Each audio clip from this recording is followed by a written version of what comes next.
నమస్తే, welcome to our channel. ఆంధ్రప్రదేశ్లో మునుపెన్నడూ చూడని సరికొత్త రాజకీయాలను మనం చూస్తున్నాం.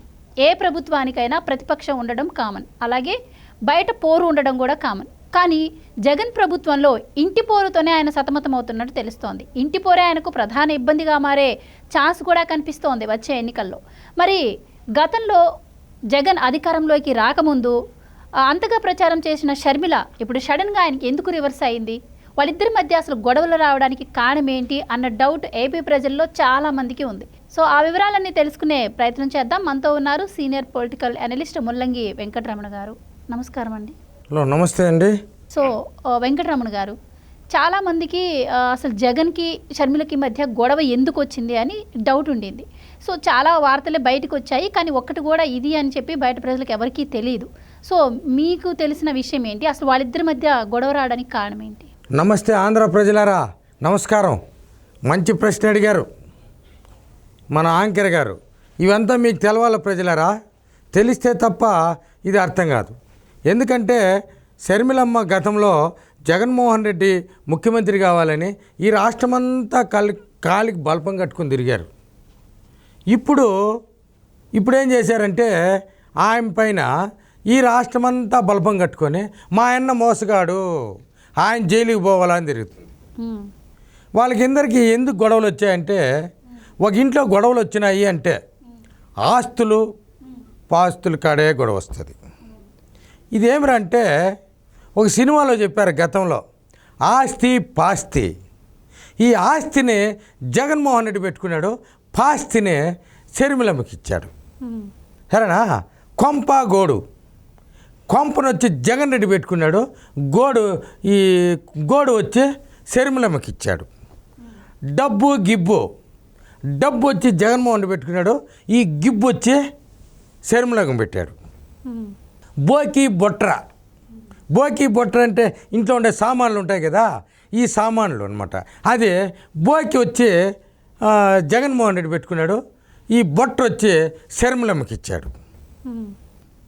గొడ్డు గోద అంటే ఇంటికాడ ఉన్నటువంటి పశు సంపద ఏమన్నా కావచ్చు. పశువులు కావచ్చు, గొర్రెలు కావచ్చు, మేకపోతులు కావచ్చు, పొట్టేళ్ళు కావచ్చు, దున్నపోతులు కావచ్చు, గుర్రాలు కావచ్చు, ఏదైనా పావురాలు కూడా కావచ్చు.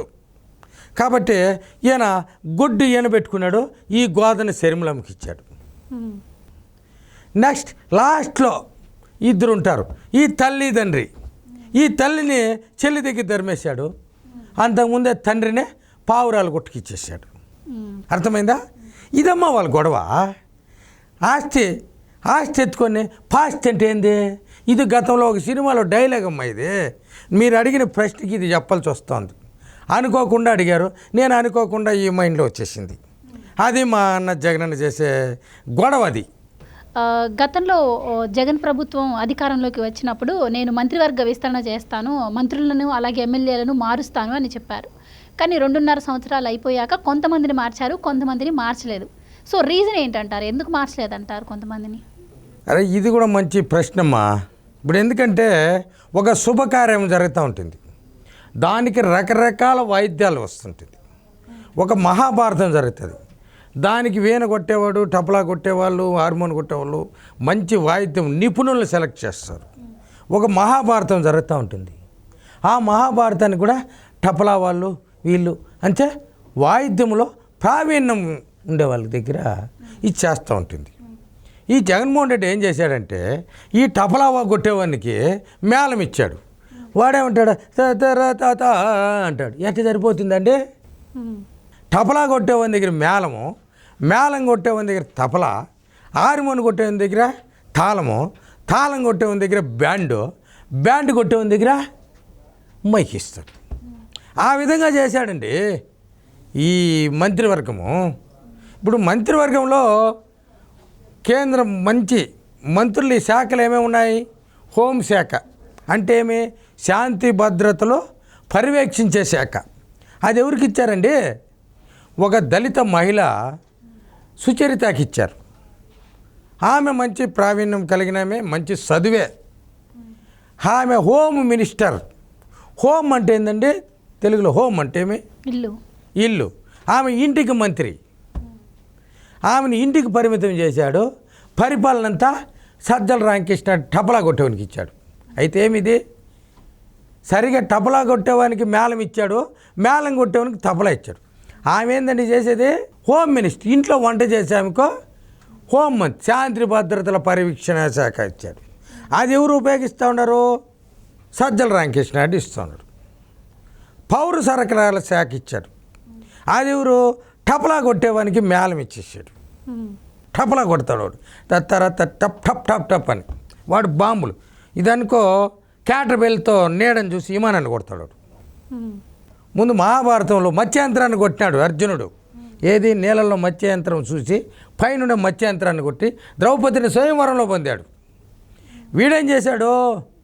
ఈ గుట్కాగాడు కేడు నాని వీడు కోడి పందాలు ఆడుకొని ప్యాకాట్ ఆడుకొని క్యాసినో డ్యాన్స్ ఆడేవానికి పౌర సరఫరాలు అంటే ఈ రాష్ట్రంలో ప్రజా నిరంతరము నిత్యావసర సరుకుల్లో ఒక భాగం. వానికి పౌర సరఫరాలు అంటేనేమీ తెలియదు. వానికి సరఫరా అంటే ఏమనుకున్నాడు? ఈ ప్యాకెట్కి జనాలు, ఈ కోడి పందాలకు మనుషులు, ఈ క్యాసినోకు గోవానింటి జనాలు. ఇది పౌర సరఫరాలు. పౌరులు అంటే జనాలు, సరఫరా అంటే తెచ్చేది. ఇది అనుకున్నాడు వాడు. పౌర సరఫరాలు అంటే అర్థం కాల. అది కూడా ఏం చేశాడు? ఒక క్లర్క్ని పెట్టుకున్నాడు, దానికి ఒకటి శాఖ వాడిని పెట్టుకున్నాడు. పౌర సరఫరాలు అయిపోయిందా, మళ్ళీ వచ్చిందే నీటిపారుదల శాఖ. అనిల్ కుమార్ యాదవ్ నీటిపారుదల శాఖ మంత్రిగా తీసుకున్నాడు. వాడు నోటు దూల తప్పితే చేతిలో పని లేదు, వాని దగ్గర ఏమీ లేదు, వాడిని తీసుకున్నారు. వాడు టైట్గా సొక్క వేసుకునేది, ఈ అసెంబ్లీలో గట్టిగా మాట్లాడేది. అసెంబ్లీ అంటే ఏంది? ఒక శాసనాలను అక్కడ చర్చించి శాసనం చేసేది. ఈ రాష్ట్రానికి కావాల్సినటువంటి ప్రజా ఉపయోగమైనటువంటి వాటిని శాసనాలు చేసేది. ఈడేం చేస్తాడో వచ్చింది 1%, 0.5% ఇవి కబడ్డీ బెట్టింగ్లు, ప్యాకెట్ బెట్టింగ్లు, క్రికెట్ బెట్టింగ్లు ఆడేవాడిని ఎత్తుకొచ్చి నీటిపారుదల శాఖ. వానికి ప్రాజెక్ట్ అంటే తెలీదు, టీఎంసీలు తెలీదు, వానికి ఏమీ తెలీదు. టీఎంసీ తెలీదు, ప్రాజెక్టులు తెలీదు, నీటి శాతం తెలీదు, ఎక్కడ ప్రాజెక్టులు ఉన్నాయో తెలీదు, ప్రాజెక్ట్ అంటేనే తెలీదు. వాడు ప్రాజెక్ట్ అంటే ఏమనుకుంటున్నాడు? ఓహో ఈ ప్యాకెట్ ప్రాజెక్టు, పందాలు ఆడుకునేది, క్రికెట్, ఇవి ప్రాజెక్టులు అనుకున్నాడు తప్పితే వానికి ఏంది. వీడేం చేసినాడు? హార్మోన్ కొట్టుకునేవాడు.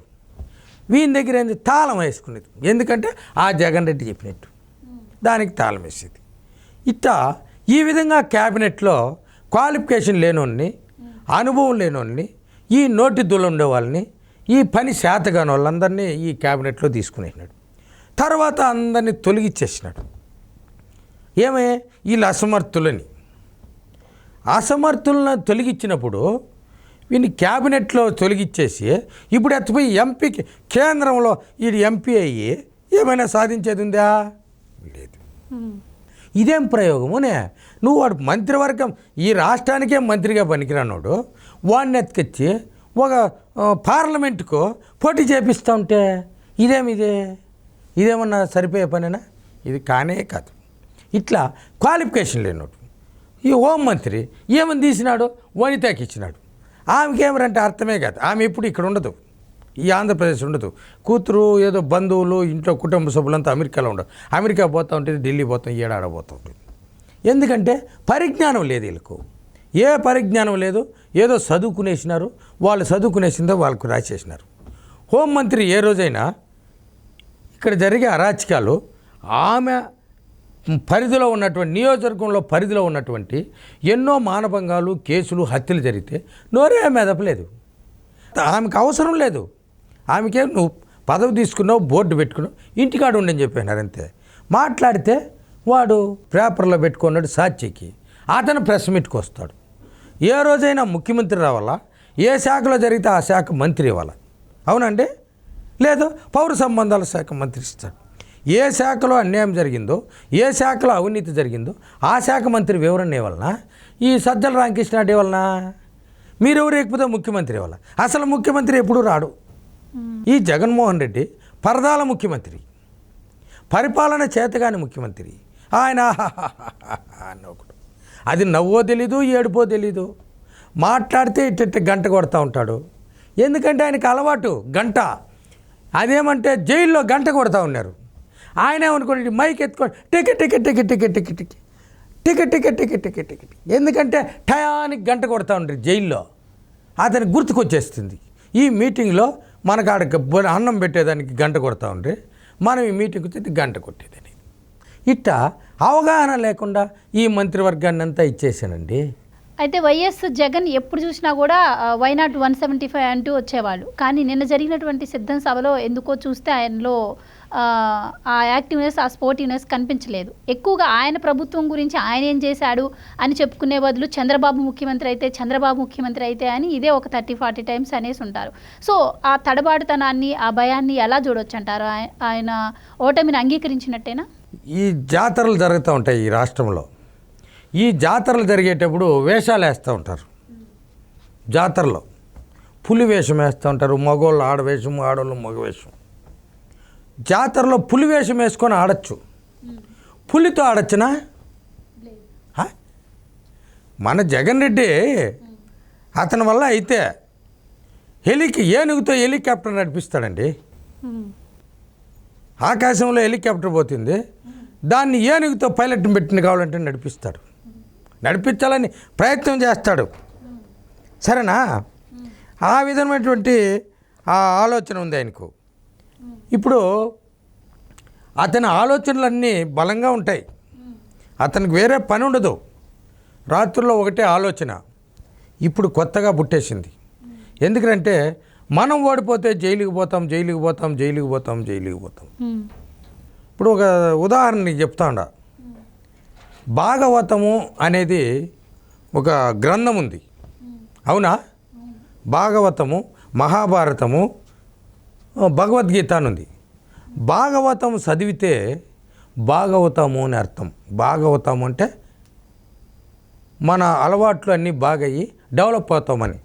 భాగవతం అని 10 సార్లు అంటే భాగవతం అని వస్తుంది.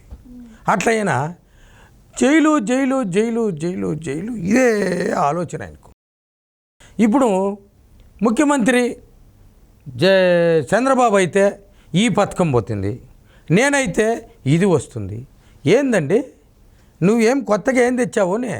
మీ నాయన తెచ్చిన పథకాలే నువ్వు కంటిన్యూ చేసావా? నువ్వు చేయలేదు. పేర్లు మార్చి తెచ్చావు, నువ్వు పేర్లు మార్చుకుంటూ వచ్చావు. మీ నాయన మార్చిండేదానికి ఒక విద్యా దీవెన పథకము, దాన్ని ఫీజు రీఎంబర్స్మెంట్ అంటారు. దాన్నే విద్యా దీవెన, అమ్మఒడి 2గా ఎడగొట్టావు. మీరిద్దరు అక్కా చెల్లెలు ఇడిపినట్టు ఈ ఫీజు రీఎంబర్స్మెంట్ను 2గా ఎడగొట్టావు. అమ్మఒడి ఇంతకుముందు ఆయన చెప్తా ఉన్నాడు అసెంబ్లీలో, ఎవరు మన బుగ్గన రాజేంద్ర రెడ్డి. చంద్రబాబు అన్నాడంట దోమలపై దండయాత్ర అని. దోమలపై ఇదేంది, ఇది దీవెనా? అమ్మ ఒడి ఏంది? మీ అమ్మ వాళ్ళ తండ్రి నువ్వే అమ్మనే ధర్మేస్తువే. ఈ టైటిల్ బాగుందా జగన్ రెడ్డి? ఫీజు రీఎంబర్స్మెంట్ అది బాగలేదా? ఎందుకు తీసేసినావు మీ నాయన పెట్టి? మళ్ళీ ఎందుకు ఆ మహానుభావుడు ఇది మీ నాయన పొగుడతావు? ఇదేందబ్బా ఇదే జగన్ రెడ్డి? ఏంది ప్రజలకు చెప్పు. మీ నాన్న సమాధికి 30 కోట్లు పెట్టినావు. ప్రభుత్వ ధనాన్ని ఎత్తిపోయి తండ్రి సమాధికి ఖర్చు పెట్టేవాడు ఎవరన్నా ఉన్నారా ప్రజలరా? ఈ ఆంధ్ర ప్రజలు బాగా తెలుసుకోండి. వాళ్ళ నాన్న సమాధికి చుట్టుపక్కల డెవలప్ అయ్యేదానికి ఆడ ఏమీ లేదు. సమాధి కాడ మనిషిని పూడ్చేస్తే అయిపోయింది, దానికి 30 కోట్లు అండి. ఇది ప్రజాధనం. ఆయన పుట్టినరోజు ఇట్టింటి విమానము, ఆటించి హెలికాప్టరు, మళ్ళీ అక్కడి నుంచి హెలికాప్టర్లు అక్కడి నుంచి ఇక్కడికి హెలికాప్టర్. ఎంత అండి ఇది? ప్రజాధనం కదా? నీ జీతంలో డబ్బు ఏ రోజన్నా ఒక రూపాయి జీతం అంటున్నావు కదా నువ్వు చెప్పేది ₹1 జీతమా? ఈ ₹1 జీతంతో నువ్వు విమానం స్పెషల్ ఫ్లైట్ ఎత్తుకొని మీ నాయన సమాధికి అడిగిపోతావా? ఆటి నుంచి హెలికాప్టర్లు అడిగిపోతావా? మళ్ళీ హెలికాప్టర్ నుంచి కడప ఎయిర్పోర్ట్కి పోతావా? కడప ఎయిర్పోర్ట్ నుండి మళ్ళీ గన్నవరానికి వస్తావా ₹1 జీతంతో? గుడికి పోతావు. ఏ పొద్దున్న పల్లెంలో డబ్బేస్తావా జగన్ రెడ్డి? ఇదే నీకు ₹1 జీతం కదా, ఈ ₹1 జీతంలో పావలా వేసినావా జగన్ రెడ్డి? లేదే. హిందూ దేవాలయానికి పోతావు, ఆడ ₹1 కూడా ఇవ్వు. మళ్ళీ చర్చికి అడిగి పోతావు, హలోలు అంటావు. ఆడేమన్నా ₹1 వేసినావా జగన్ రెడ్డి నీ రూపాయిలో? వేయలే. మళ్ళీ పోతావు మసీదులు కాడికి పోతావు, హమారా బాయ్ మేరా బాయ్ అంటావు. అరే నిన్ను భయపడి ఆ మసీదులో అల్లానే దూరం అయిపోతున్నాడు. కనపడ్డాడు యాన్న చూసినావా జగన్ రెడ్డి? ఒక 5 మంది ముస్లిమ్స్తో నువ్వు మసీద్ కాడికి పోయి మాట్లాడినావా? ఒక 10 మంది క్రైస్తవులతో నువ్వు గుడికాడికి పోయి క్రైస్తవులతో మాట్లాడినావా? ఏదన్నా ఒక హిందూ దేవాలయంలో పోయి ఒక 10 మంది భక్తులతో మాట్లాడినావా జగన్ రెడ్డి? ఏమీ లేదు. నీ పరిపాలన, నీ మంత్రివర్గము, నువ్వు, నీ ఆస్తులు, పరిపాలన లేదు. నువ్వు మాట్లాడితే దత్తపుత్రుడు, ఎన్నుపోటుదారుడు, చంద్రబాబు, లోకేష్, ఈ 3 పేర్లే నీకు తెలీదు. చంద్రబాబు నాయుడు అని గట్టిగా పలకలేవు. వాడెవడో ఒకరు రాసిస్తాడు, ఈ పుస్తకం చూస్తావో చంద్రబాబు అంటావు, మళ్ళా వంకుంటావు, మళ్ళా నాయుడు అంటావు, మళ్ళీ ఇంకోసారి ఎట్టుకుంటావు. మీకు ఈ దత్తపుత్రుడు, మళ్ళా వంగుతావు, మళ్ళా పవన్ కళ్యాణ్ అంటావు. అరే పేర్లే సరిగా రాదు నీకు, పరిపాలన ఏమొస్తుంది? ఏ రోజన్నా నువ్వు ముఖ్యమంత్రి అయిన తర్వాత ఈ రాష్ట్ర బాగోగుల గురించి మాట్లాడావా? మరుసటి రోజే సభ పెట్టి ఆడ ప్రజావేదిక కూల్చేస్తుంది. ఈ రాష్ట్రంలో కూల్చినోటివి ఎక్కువ ఉన్నాయి. ఈ రాష్ట్రంలో నువ్వు కూల్చినోటివి ఎక్కువ ఉన్నాయి. ధ్వంసం చేసిన ఆస్తులు ఎక్కువ ఉన్నాయి. నీ పరిపాలనలో అభివృద్ధి నిల్లు ఏమన్నా ఉంది? అభివృద్ధి ఏముంది? అభివృద్ధి ఉంది ఏదే? అప్పులో, అదేనండి అప్పులో. నీ ఆస్తులు మద్యంలో ఆస్తులు. అభివృద్ధి ఇదే. ఒక ఉద్యోగం లేదు, ఒక విద్య ఏదైనా ఒక కాలేజీ లేదు. ఈ మధ్య ఏదో డమ ఆహా అని చెప్తే ఏదో మెడికల్ కాలేజ్ అన్న కట్టినావా బాబు జగన్ రెడ్డి? మెడికల్ కాలేజ్ కట్టినావా? ఓపెన్ చేస్తే మొన్న 9 మెడికల్ కాలేజీలు చెప్పేస్తే ఒక్కటైనా పూర్తయి సిమెంట్ వేసినావా? లేదు. ఒక్కరికైనా బిల్లు ఇచ్చావా? లేదు. రోడ్లు సరిలేదు, విద్యా వ్యవస్థ సరిలేదు, వ్యవసాయం సరిలేదు, ఆరోగ్య సమస్యలు అట్నే ఉన్నాయి. ఇవన్నిటికీ మిస్తే నీ తల్లి కన్నీరు అట్నే కారుస్తూ ఉంది. తల్లిని చూడను, చెల్లిని చూడను, ఎవర్రా స్వామి నువ్వు అని చెప్పి నీ కార్యకర్తలే నిన్ను తిట్టకుండా చేస్తున్నారు జగన్ రెడ్డి.